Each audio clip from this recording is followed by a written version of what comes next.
Hello guys, you're most welcome to your channel. This is Asif Ali. Finally बच्चों, हमारा PSR यानी कि profit sharing ratio chapter complete हो चुका है। आज की क्लास में हम करने वाले हैं अपना नया चैप्टर शुरू, जिसका नाम है एडमिशन ऑफ अ पार्टनर। बच्चों, इस चैप्टर के जो क्वेश्चन है वो हमें कम से कम 8 और ज़्यादा से ज़्यादा 10 मार्क्स में देखने के लिए मिलते हैं एग्जामिनेशन में। तो पहले हम इसका कॉन्सेप्ट कंप्लीट करेंगे, देन आफ्टर सीरीज वाइज जैसे जैसे टॉपिक बुक के अंदर गिवन है उन टॉपिक के अकॉर्डिंग क्वेश्चनों को सॉल्व करेंगे। सबसे पहला पॉइंट यहाँ पर बोला है अकॉर्डिंग टू सेक्शन 31। ये सेक्शन 31 इंडियन पार्टनरशिप एक्ट के 1932 के तहत एक पार्टनर को जब भी एडमिट करा जाता है तो वो सभी जो ऑलरेडी एग्जिस्टिंग पार्टनर हैं सभी के कंसेंट से करा जाता है। मान लो एग्जाम्पल के तौर पे ये आपकी फर्म है या आपकी कंपनी जिसको आप ऑलरेडी चला रहे हैं और उसमें पहले से 3 पार्टनर वर्किंग है, यानी कि 3 पार्टनर इस फर्म को चला रहे हैं। तो ये चौथा पार्टनर अगर इस फर्म के अंदर आना चाहता है या इन तीनों में से कोई भी एक पार्टनर इस पार्टनर को अपनी टीम में लाना चाहता है तो उसके लिए सभी पार्टनर की मंजूरी होनी बहुत ज़रूरी है, तो इसको ये फॉर्म के अंदर एडमिशन मिल पाएगा। तो यही होता है हमारा एडमिशन। जब किसी नए पार्टनर का एक एडमिशन करा जाता है, अपनी फॉर्म के अंदर शामिल करा जाता है किसी अनदर पार्टनर को, तो उसे हम कहते हैं एडमिशन ऑफ अ पार्टनर। और ये होता किसके तहत है? सेक्शन 31 इंडियन पार्टनरशिप एक्ट 1932 के तहत सभी पार्टनर का कंसेंट होना बहुत ज़रूरी है। अच्छा, जब ये पार्टनर फर्म के अंदर एडमिट हो गया तो उसके बाद following are 2 rights of incoming partner. जो नया पार्टनर फर्म के अंदर आया है उसके 2 राइट्स बनते हैं। पहला राइट है right to share profit in future. अब फ्यूचर में जो भी फर्म कमाएगी या इन सभी पार्टनर के थ्रू जो भी अर्निंग होगी उस अर्निंग के अंदर इस वाले पार्टनर जो नया पार्टनर है इसका भी कहीं ना कहीं शेयर रहेगा। दूसरा राइट होता है right to share in asset. इस फर्म के अंदर जो भी पहले से रखी हुई एसेट हैं पहले उनकी वैल्यू को क्या करा जाएगा? रीवैल्यू, यानी कि आप इस चैप्टर के अंदर रिवैल्यूएशन अकाउंट भी बनाएंगे। और जब हम रिवैल्यू कर लेंगे उन एसेट को तो जो एक्चुअल वैल्यू करंट वैल्यू निकल कर आएगी, फिर उसके बाद से उस दिन के बाद से उस पार्टनर का भी उस एसेट पर हक होगा। क्लियर है? नेक्स्ट पॉइंट आता है new partner compensate the existing partner who sacrifice their share of profit in his favour. अब ये पॉइंट कहता है कि जब कोई नया पार्टनर फर्म के अंदर आता है और जो पहले से पार्टनर उस फर्म को चला रहे हैं, इस पार्टनर के आने की वजह से अब ये इन पार्टनर्स का काम में तो हाथ बटाएगा, बट ये जो पहले से काम कर रहे हैं पार्टनर, इनको अपने प्रॉफिट में से इसको कुछ % शेयर एज अ सैलरी कह सकते हो आप, एज अ प्रॉफिट कह सकते हो आप, इसको देना पड़ेगा नए वाले पार्टनर को। फ्री में काम थोड़ी करेगा ये, इसको भी तो कुछ ना कुछ चाहिए ना फर्म से। तो ये क्या करेंगे, खुद अपने अपने शेयर में से थोड़ा थोड़ा सेक्रीफाइस करेंगे और इस पार्टनर को देंगे एज अ प्रॉफिट। तो इसीलिए नया पार्टनर कंपनसेट इनको मुआवजा देगा। जब ये फर्म के अंदर एडमिट होगा तो इनको मुआवजा देगा, क्योंकि ये पहले से जो काम कर रहे पार्टनर हैं सेक्रीफाइस कर रहे हैं इसके लिए अपने प्रॉफिट शेयरिंग रेशियो में से।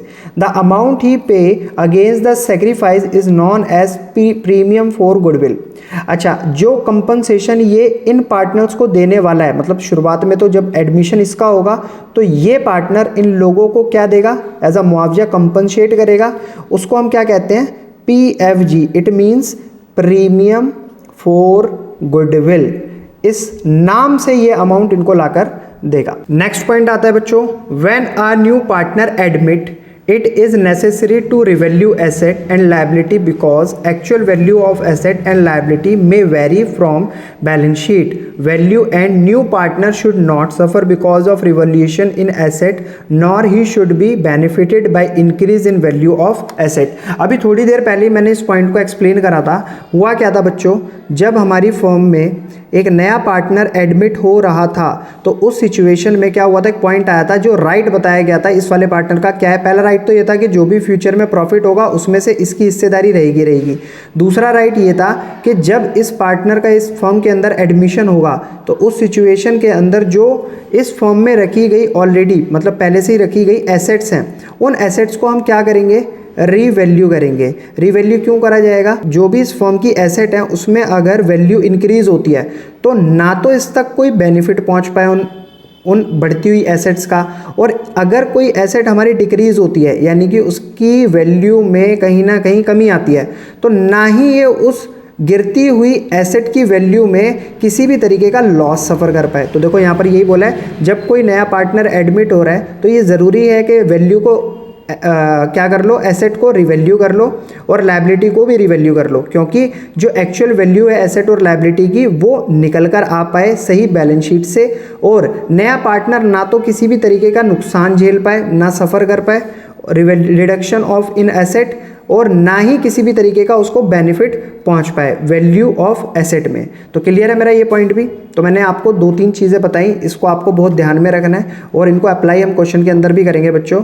अच्छा, इस पूरे के पूरे चैप्टर में हम क्या क्या टॉपिक कवर करने वाले हैं? तो पहला टॉपिक होगा हमारा calculation of new profit sharing ratio और सैक्रिफाइसिंग रेशियो।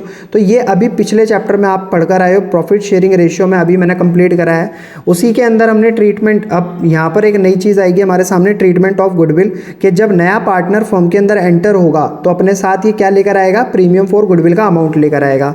इस चैप्टर के अंदर हम कवर करेंगे रिवैल्यूएशन अकाउंट, यानी कि रिवैल्यूएशन अकाउंट में हम एक्चुअल वैल्यू कैलकुलेट करेंगे एसेट की और लायबिलिटी की।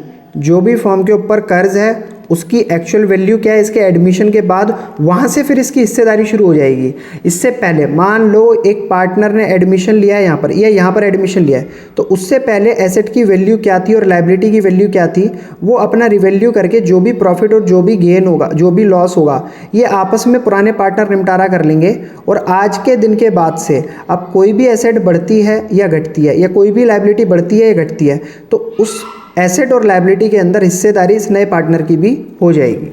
नेक्स्ट पॉइंट आता है रिजर्व। फ्री रिजर्व हो या स्पेशल रिजर्व हो, किसी भी प्रकार का रिजर्व होगा उसका ट्रीटमेंट हम इस चैप्टर के अंदर सीखेंगे। फिक्टिशियस एसेट्स के साथ हम क्या करते हैं वो भी हम यहाँ देखने वाले हैं। Capital account with capital adjustment, ये हमने पिछले चैप्टर में भी करा था, कैपिटल अकाउंट और कैपिटल एडजस्टमेंट भी हमने सीखी थी, वो भी हम इस चैप्टर के अंदर देखने वाले हैं। और नई बैलेंस शीट हम किस तरीके से बनाएंगे वो भी हम इस चैप्टर के अंदर देखने वाले हैं। तो बच्चों ये चीज़ें हम इस चैप्टर के अंदर करने वाले हैं। ये इस चैप्टर का स्टार्टिंग का कॉन्सेप्ट था। मैं ये नहीं कहता कि मैंने सारा कॉन्सेप्ट आपको क्लियर करा दिया है। जैसे जैसे हमारे टॉपिक आते रहेंगे क्वेश्चन वाइज, उस हिसाब से हम अपने सारे कॉन्सेप्ट क्लियर करते चलेंगे। तो बच्चों आज की वीडियो में सिर्फ इतना ही, फिर मिलते हैं आपसे नेक्स्ट वीडियो में अब इस चैप्टर के क्वेश्चन के साथ। तब तक के लिए धन्यवाद।